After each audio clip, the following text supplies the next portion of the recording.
বন্ধুরা দেখো মালয়েশিয়ার পাম বাগানে কিভাবে ছোট গাছের পাম ফল লোডিং করতে হয়। দেখো মালয়েশিয়ার পাম বাগানে তোমরাও যদি কাজে আসো তোমাদেরও বলো এইভাবে এসে ছোট গাছের পাম ফল হাত দিয়ে লোডিং করতে হবে। দেখো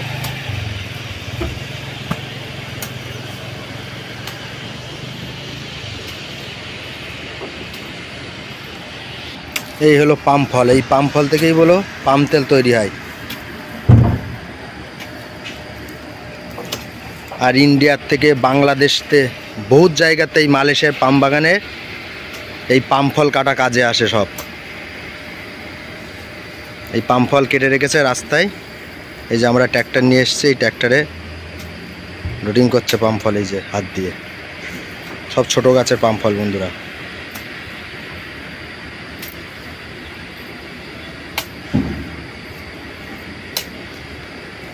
এই পাম ফল লোডিং করা হলো। এই লোডিং করার পরে যে পাম ফলের বীজি, এই বীজিগুলো এবার কুড়িয়ে নেওয়া হবে।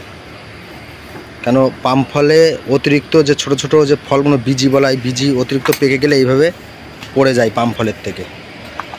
এই যে সব ভালো করে এই জায়গার থেকে কুড়িয়ে নেওয়া হবে। না কুড়োলে যে কোম্পানির তোয়ান ফোরম্যান দেখলে বকাবকি করবে। কেন সব এই পাম ফলের এই বীজিতে সব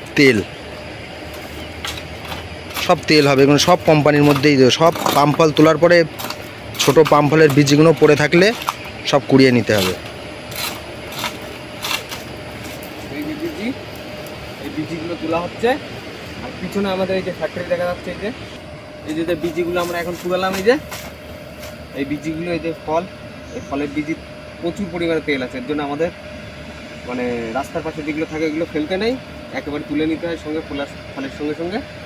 আর এই ফল, এই বীজি যাবে এই যে আমাদের ফ্যাক্টরি আছে এখানে, এই ফ্যাক্টরিতে যাবে তেল তৈরি।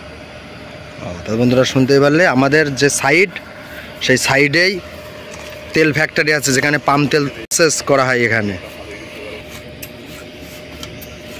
বন্ধুরা এই হলো মালয়েশিয়ার পাম বাগানের কাজ। বন্ধুরা তোমরা যদি মালয়েশিয়ার পাম বাগানের কাজে আসো তোমাদেরও এসেই বলো এইভাবে কাজ করতে হবে। বিভিন্ন রকম কাজ আছে মালয়েশিয়ার পাম বাগানের মধ্যে, কাজের কোনো অভাব নেই। আর এই হলো সব পাম গাছ, আর এই গাছতেই পাম ফল কেটেছে।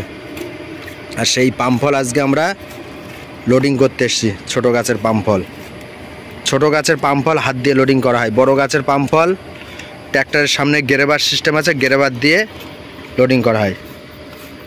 কেন বড় গাছের পাম ফলগুলো খুব ওয়েট, 80 কিলো 90 কিলো। দেখতেই পাচ্ছ বন্ধুরা এই হলো মালয়েশিয়ার পাম বাগানের কাজ। আর এই আমাদের ট্র্যাক্টর, এই ট্র্যাক্টর করে আমরা আজ পাম ফল তুলতে এসেছি। তো বন্ধুরা ভিডিওটি ভালো লাগলে লাইক কমেন্ট শেয়ার।